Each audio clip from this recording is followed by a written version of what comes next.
नमस्कार साथियों, मैं आचार्य रामजस सेन स्वागत करता हूं हमारे YouTube चैनल आचार्य रामजस सेन में।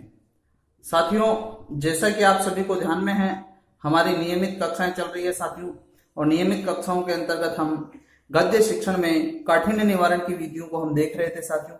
और काठिन्य निवारण की विधियां जो प्रमुख रूप से 3 प्रकार की होती है साथियों। पहले प्रकार की होती है उद्बोधन विधि, इसको हमने पढ़ लिया है साथियों। दूसरी विधि है साथियों, पिछला वीडियो जो हमने देखा था प्रवचन विधि, ये दूसरे नंबर की विधि है जो कि हमने 14वें नंबर के वीडियो में हमने इसको देखा है साथियों। इसको देखा हमने 13वें नंबर के वीडियो के अंतर्गत साथियों। और साथियों, आज जो 15वें नंबर का वीडियो है अथवा ये 15वीं नंबर की क्लास है, उस क्लास के अंतर्गत जो हम काठिन्य निवारण की जो तीसरे प्रकार की विधियां हैं, स्पष्टीकरण विधि, तो इन स्पष्टीकरण विधि के बारे में हम पढ़ने वाले हैं साथियों। तो स्पष्टीकरण विधि को मैं शुरू करूं अथवा इस 15वीं कक्षा को मैं शुरू करूं, उससे पहले आपसे आग्रह करता हूं साथियों कि अभी तक आपने अगर हमारे YouTube चैनल आचार्य रामजस सेन को सब्सक्राइब नहीं किया तो एक बार नीचे दिए गए लाल बटन को दबा करके आप चैनल को सब्सक्राइब करें तथा उस बटन के पास में एक बेल आइकन आएगा साथियों। उस बेल आइकन अर्थात घंटी के बटन को जरूर दबाना है ताकि आने वाले हर सभी सूचनाएं अथवा नोटिफिकेशन आपको तुरंत प्राप्त होते रहे साथियों। चलिए साथियों, बात करते हैं हम स्पष्टीकरण विधि की। तो मैं स्पष्टीकरण विधि के बारे में आपको बता देता हूं। जैसा कि आप सभी को ध्यान में कि काठिन्य निवारण जो गद्य शिक्षण में जो गद्य शिक्षण की विधियां होती है वो गद्य शिक्षण की नहीं होती, जबकि गद्य शिक्षण के अंतर्गत जो ये काठिन्य निवारण करते हैं हम सोपानों के अंतर्गत, उनकी विधियां होती है साथियों। तो उसके अंतर्गत क्या होता है कि 3 प्रकार की विधियां होती है, और आज ये तीसरे नंबर की जो विधि है वो है स्पष्टीकरण विधि। कौन सी विधि है साथियों? स्पष्टीकरण विधि। अब देखो, स्पष्टीकरण विधि कितने प्रकार की होती है, किस किस प्रकार इनकी प्रविधियां होती है। तो इनकी अगर प्रविधियों की बात करें हम, तो इसकी प्रविधियों के बारे में मैं आपको बता देता हूं। देखो, एक तो इसकी पहली प्रविधि होती है स्पष्टीकरण। स्पष्टीकरण को सबसे पहले तो मैं बता देता हूं कि स्पष्टीकरण विधि क्या है। जब भी शिक्षक पाठ पढ़ाते समय बालकों के कोई कठिन शब्द आ जाता है और उसका निवारण करने के लिए शब्दों को, जैसे माने कि कोई भी पद या शब्द कठिन लगता है बालक को, तो उसके अर्थ के बताने के लिए व्याकरणिक पक्ष को महत्व देता है। किसको महत्व देता है साथियों? व्याकरणिक पक्ष को महत्व देता है, अर्थात व्याकरणिक पक्ष के बारे में उसको बताता है, उस शब्द के बारे में।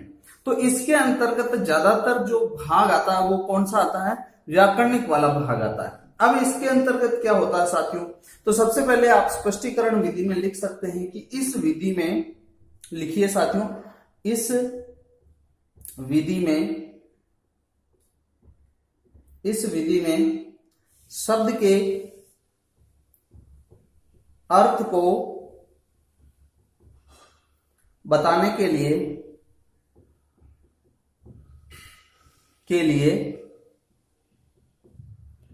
व्याकरणिक पक्ष को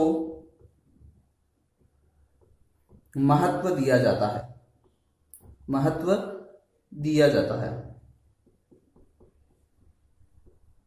अर्थात शब्द का जो अर्थ है ना, वो अर्थ जो स्पष्ट किया जाता है वो किसके माध्यम से स्पष्ट किया जाता है? व्याकरणिक पक्षों के माध्यम से उसको स्पष्ट किया जाता है। कैसे किया जाता है साथियों? तो इसकी प्रविधियों के बारे में देख लेते हैं। तो स्पष्टीकरण की जो विधि है, इसकी प्रविधियों में से पहली प्रविधि है साथियों व्युत्पत्ति विधि। कौन सी है साथियों? व्युत्पत्ति विधि। ठीक है, व्युत्पत्ति के द्वारा हम अर्थ को स्पष्ट कर सकते हैं। अभी मैं अलग अलग इनके बारे में चर्चा करूंगा, लेकिन सबसे पहले एक साथ सारों को देख लेते हैं।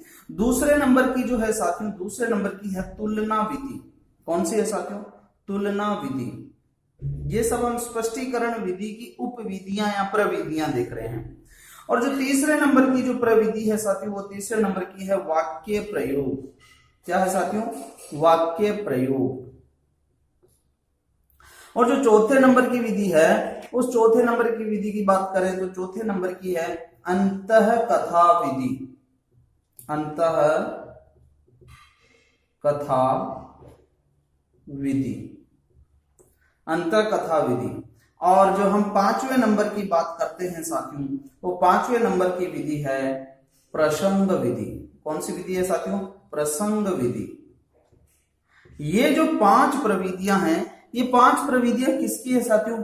स्पष्टीकरण विधि की 5 ये प्रविधियां हैं। और इन प्रविधियों के बारे में सबसे पहले मैंने आपको स्पष्टीकरण विधि के बारे में बता दिया कि स्पष्टीकरण विधि में क्या होता है, यानी काठिन्य निवारण किस प्रकार होता है साथियों गद्य शिक्षण में। कि इस विधि में शब्द का अर्थ बताने के लिए हम क्या करते हैं? व्याकरणिक पक्ष को सबसे ज्यादा महत्व देते हैं साथियों। स्पष्टीकरण की उपविधियां कौन कौन सी है? तो स्पष्टीकरण की जो उपविधियां हैं वो उपविधियों में आता है साथियों, पहली विधि आती है व्युत्पत्ति विधि, दूसरी है तुलना विधि, तीसरी है वाक्य प्रयोग विधि, और चौथी अंत कथा, और 5वीं प्रसंग विधि। अब हम क्या करते हैं, इन विधियों को अलग अलग देख लेते हैं साथियों। तो ये सब आपने उतार लिए होंगे साथियों, नहीं उतारे हैं तो अभी स्क्रीनशॉट ले लीजिए और उतार लीजिए साथियों। आगे हम बात करते हैं साथियों, तो स्क्रीनशॉट ले लिया होगा आपने। अब आगे बात करते हैं, अर्थात स्पष्टीकरण विधि की जो पहली विधि है व्युत्पत्ति विधि, इसको हम देखने वाले हैं साथियों। अब व्युत्पत्ति विधि को मैं यहां लिख देता हूं, इसकी पहली प्रविधि है व्युत्पत्ति विधि। व्युत्पत्ति विधि। अब व्युत्पत्ति से आपका क्या मतलब है साथियों? तो देखो, व्युत्पत्ति का मतलब उस शब्द की उत्पत्ति बताना, कहां से उसकी उत्पत्ति हुई है, अर्थात कौन कौन सी चीजें उसमें मिली हुई है। तो इसके अंतर्गत हम क्या करते हैं, किसी शब्द के अर्थ को बताने के लिए। तो देखो यहां मैं लिख रहा हूं, उसको आप अपनी कॉपी में उतार लीजिए। इस विधि में किसी शब्द के अर्थ को बताने के लिए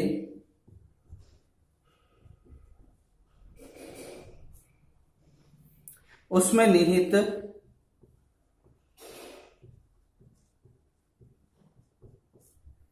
मूल धातु, प्रत्यय, उपसर्ग, शुभ प्रत्यय, तिंग प्रत्यय आदि का विश्लेषण किया जाता है। आदि का विश्लेषण किया जाता है। मेरे हिसाब से आपको समझ में आ गया। अब मैं अलग अलग बता देता हूं कि कैसे विश्लेषण किया जाता है। इसमें क्या किया जाता है, किसी शब्द की उत्पत्ति बताई जाती है। कैसे बताई जाती है कि उसमें मूल धातु क्या है, उसमें प्रत्यय कौन सा जुड़ा हुआ है, उसमें उपसर्ग कौन सा जुड़ा हुआ है, उसमें कौन सा शुभ प्रत्यय जुड़ा हुआ, कौन सा तिंग प्रत्यय जुड़ा हुआ, कौन सी संधि है, कौन सा समास है। इस प्रकार उस शब्द की व्युत्पत्ति बताई जाती है। जैसे बता देते, जैसे मैं कुछ उदाहरण देता हूं साथियों। जैसे मैंने लिख दिया आगम्य, आगम्य, तो इस आगम्य को मैं अलग करके बताऊंगा व्युत्पत्ति विधि के माध्यम से। कैसे बताऊंगा, तो बताऊंगा साथियों, आंग, गम, धन, ल्यप। तो ये मैंने इसके उपसर्ग को भी बता दिया और इस प्रत्यय को भी बता दिया, मूल धातु को भी बता दिया। इसके अलावा जैसे लब्धुम, इस शब्द को व्युत्पत्ति विधि द्वारा कैसे बताएंगे, तो लब धातु है इसमें और तुमुन प्रत्यय है। ये इस प्रकार व्युत्पत्ति विधि द्वारा बताएंगे। इस धातु का अर्थ भी बताएंगे, तुमुन प्रत्यय का अर्थ भी बताएंगे। जैसे मैंने लिख दिया लतया, तो लतिया कौन सी विभक्ति है, तृतीय विभक्ति है। तो विभक्ति वाले शुभ प्रत्यय आते हैं। शुभ प्रत्ययों की बात करें तो जैसे इसमें मूल शब्द है लता और शुभ प्रत्यय है टा, यानी टा प्रत्यय का अर्थ होता है के द्वारा। तो यहां लतिया का अर्थ हो गया लता के द्वारा। और जैसे मैंने लिख दिया पठती, अब इसको व्युत्पत्ति विधि द्वारा बताना है तो इसका मतलब मैं लिख दूंगा यहां पट तो धातु है और लट लकार है, प्रथम पुरुष है, एक वचन है। ये सारी चीजें मैं लिख दूंगा। वैसे ही जैसे समास वाला उदाहरण भी हो सकता है इसके अंतर्गत। जैसे मैं एक उदाहरण लिख देता हूं, निर्मक्षिकम, निर्मक्षिकम। अब निर्मक्षिकम लिखा तो मक्षिकाणाम अभावः, ये लिख दिया साथियों। अब मक्षिकाणाम अभाव लिख दिया। यहां कौन सा समास है, तो अव्ययी भाव समास। कौन सा है, अव्ययी भाव समास। ऐसे संधि का भी हम लिख सकते हैं साथियों। तो इसके अंतर्गत जो, जैसा कि मैंने स्पष्टीकरण में पहले ही बताया कि इसके अंतर्गत किस पक्ष को ज्यादा महत्व दिया जाता है, व्याकरणिक पक्ष को। अब इसके अंतर्गत जो पहली विधि है साथियों, वो विधि है व्युत्पत्ति विधि, अर्थात शब्द की उत्पत्ति को बताना कि इसके अंतर्गत मूल रूप से कौन कौन सी चीजें जुड़ी हुई है साथियों। तो मेरे हिसाब से आपको व्युत्पत्ति विधि समझ में आ गई होगी। अब आगे चलते हैं, आप स्पष्टीकरण कर लीजिए।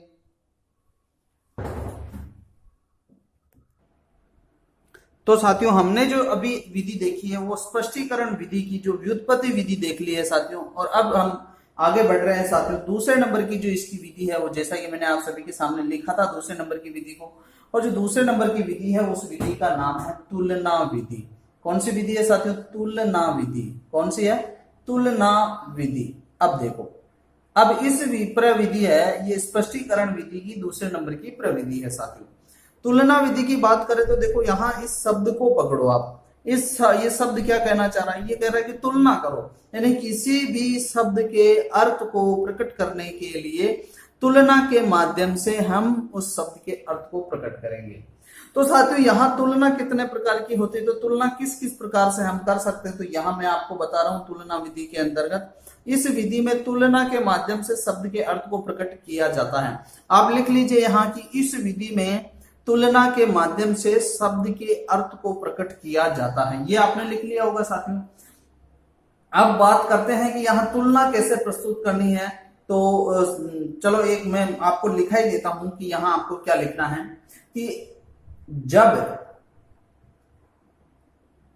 एक शब्द का अर्थ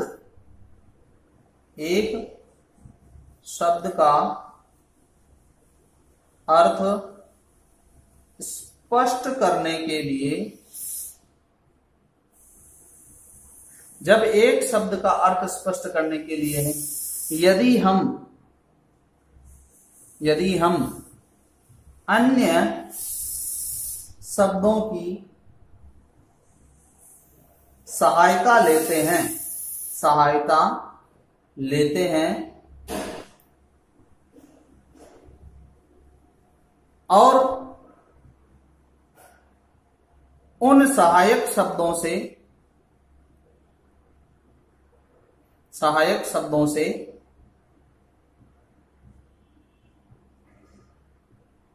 तुलना करते हैं, तो वह तुलना विधि कहलाती है। तुलना विधि कहलाती है।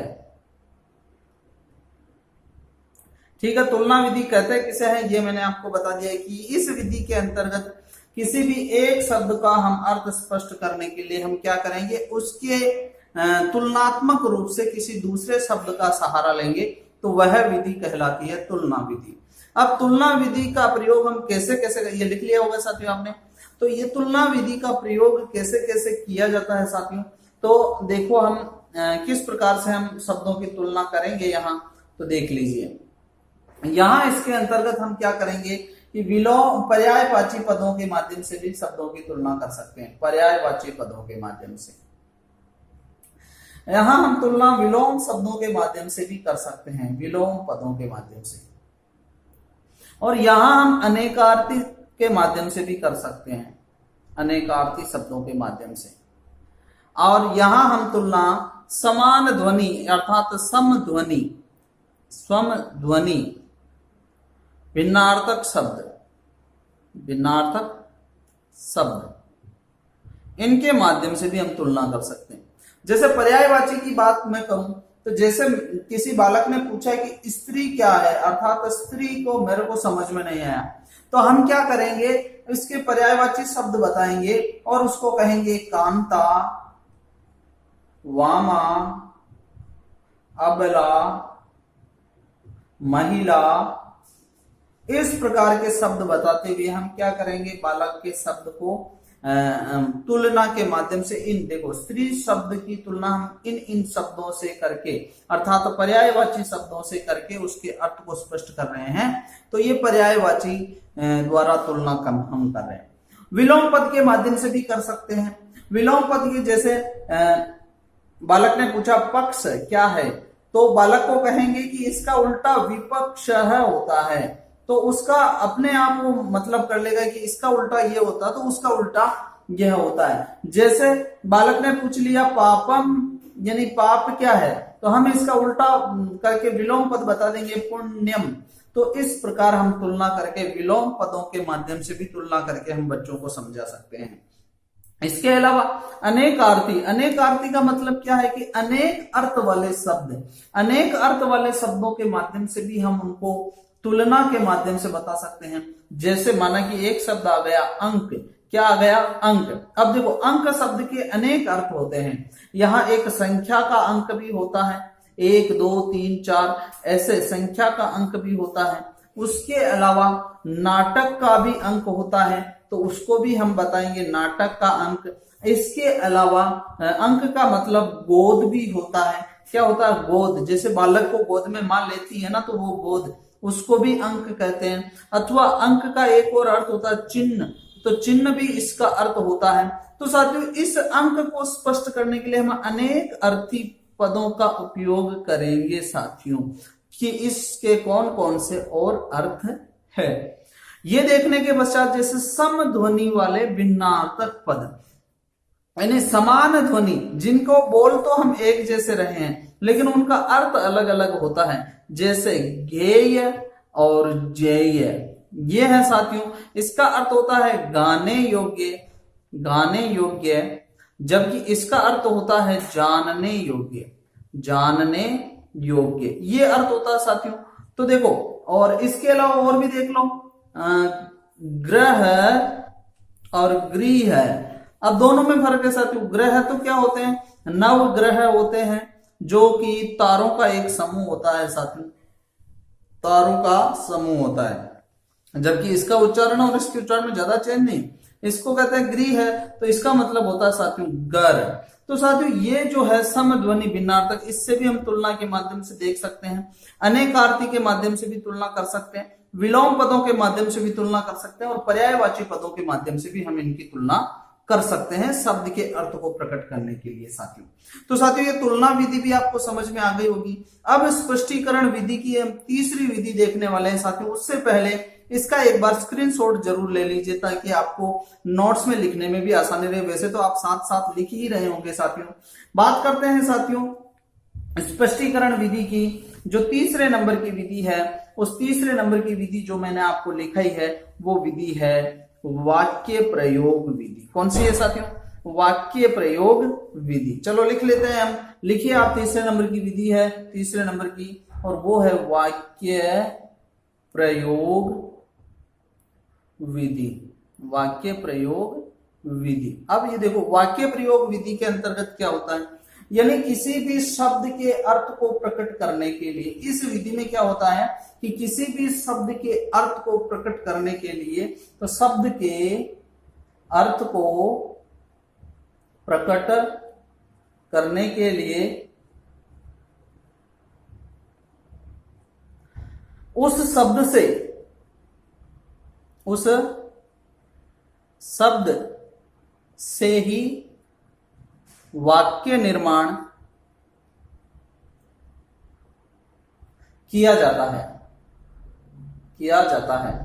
अब देखो, उस शब्द से ही वाक्य निर्माण कर दिया जाता है। जैसे किसी बालक को समझ में नहीं आया धावती की, ये धावती, शिक्षक ने बोला धावती, बालक को समझ में नहीं आया धावती, तो शिक्षक क्या करेगा, बालक धावती, बालक है धावती, और खुद दौड़ के भी बता सकता है। और उसके अलावा बालक धावती के अगर शुक्ल है, शुक्ल है शब्द का अर्थ बालक को समझ में नहीं आया, तो शंखः, शंखः शुक्लः अस्ति, शंख शुक्ल होता है, अर्थात ये सफेद होता है। तो बालक अपने आप शंख का रंग देख करके अपने आप शुक्ल का अर्थ समझ जाएगा कि इसका अर्थ यह होता है साथियों।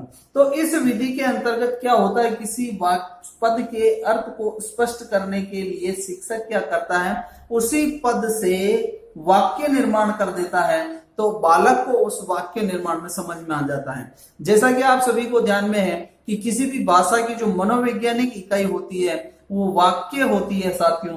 तो वाक्य के माध्यम से बालक को जल्दी समझ में आता है, और हम अपनी मातृभाषा भी, हम अपनी मातृभाषा भी इन वाक्यों के माध्यम से याद करते हैं, कभी व्याकरण हम नहीं पढ़ते उसकी। तो ये है साथियों वाक्य प्रयोग विधि। अब अगली विधि की हम बात करते हैं साथियों, जो चौथे नंबर की विधि है, ये आपको समझ में आ गई होगी साथियों, इसका एक स्क्रीनशॉट भी ले लीजिए साथियों। बात करते हैं आगे, तो देखिए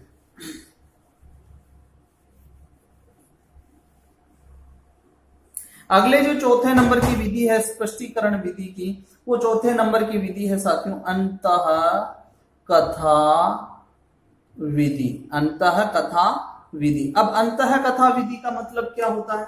तो अंतः कथा का मतलब होता है जैसे कोई भाववाचक पद आ गया, कोई भी क्या आ गया, भाववाचक पद आ गया, अथवा विशेषणवाचक पद आ गया। क्या आ गया? विशेषणवाचक पद आ गया साथियों। तो इन भाववाचक और विशेषणवाचक पदों को समझाने के लिए हम क्या करते हैं? अंतः कथा विधि का प्रयोग करते हैं। तो इसके अंतर्गत आप लिखिए कि इस विधि में भाववाचक और विशेषणवाचक पदों को समझाने के लिए हम क्या करते हैं? अंतः कथा अर्थात उसकी एक कथा बता करके उसका उपयोग करते हैं। तो अंतः कथा का प्रयोग करके इस विधि का प्रयोग किया जाता है साथियों। किस प्रकार किया जाता है? जैसे माना कि मैं लिख देता हूं यहाँ पितृभक्ति पद आ गया। क्या आ गया साथियों? पितृभक्ति पद आ गया। अब पितृभक्ति पद आ गया ना, तो पितृभक्ति पद आने के पश्चात अगर इसको बालक का हम इसका अर्थ समझाएंगे तो हम क्या करेंगे? श्रवण कुमार की कथा सुनाएंगे। किसकी कथा सुनाएंगे? श्रवण कुमार की कथा सुना करके हम उस बालक को बताएंगे कि पितृभक्ति क्या होती है। अगर माना कि पद आ गया सत्यवादिता। क्या आ गया? सत्यवादिता। ये पद आ गया, या सत्यवादी ऐसा पद आ जाता है, माना कि सत्यवादी। अब सत्यवादी का पद आ गया तो हम क्या करेंगे?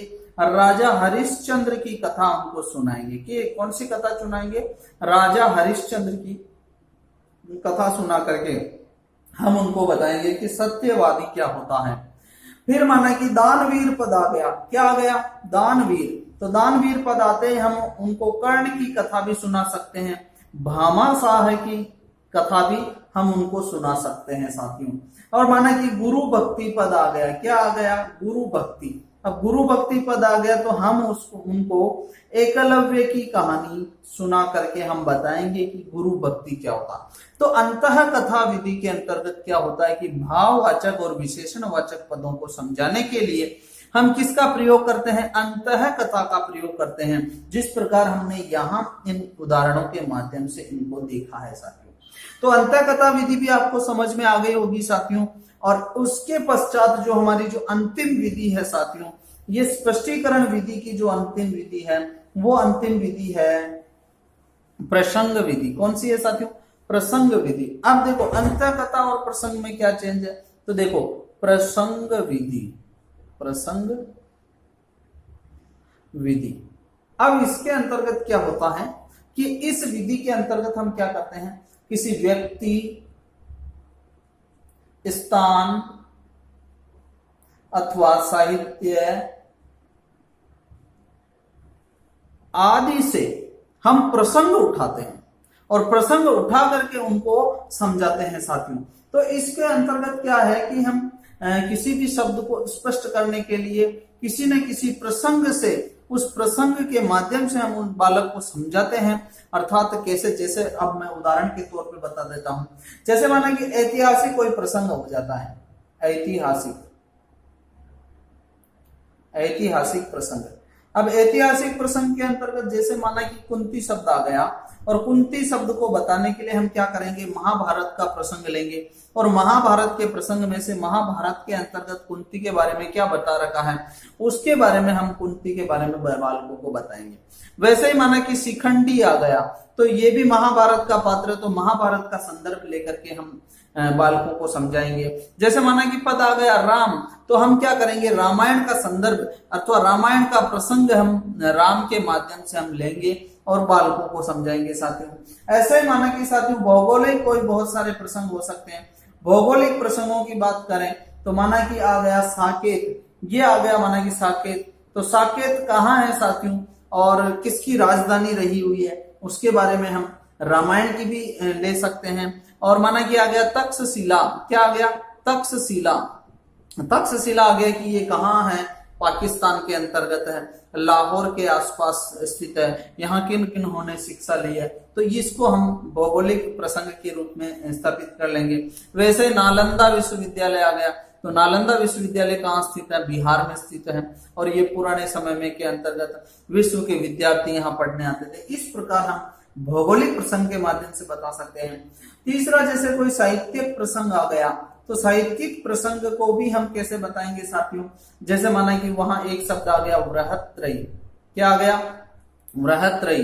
तो वृहत्रयी क्या होता है, वृहत्रयी में कौन कौन से ग्रंथ आते हैं, तो किरातार्जुनीयम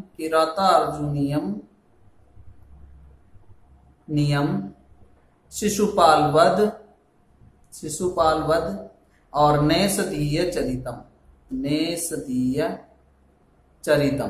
ये साथियों हमारे वृहत्रयी के अंतर्गत आती है।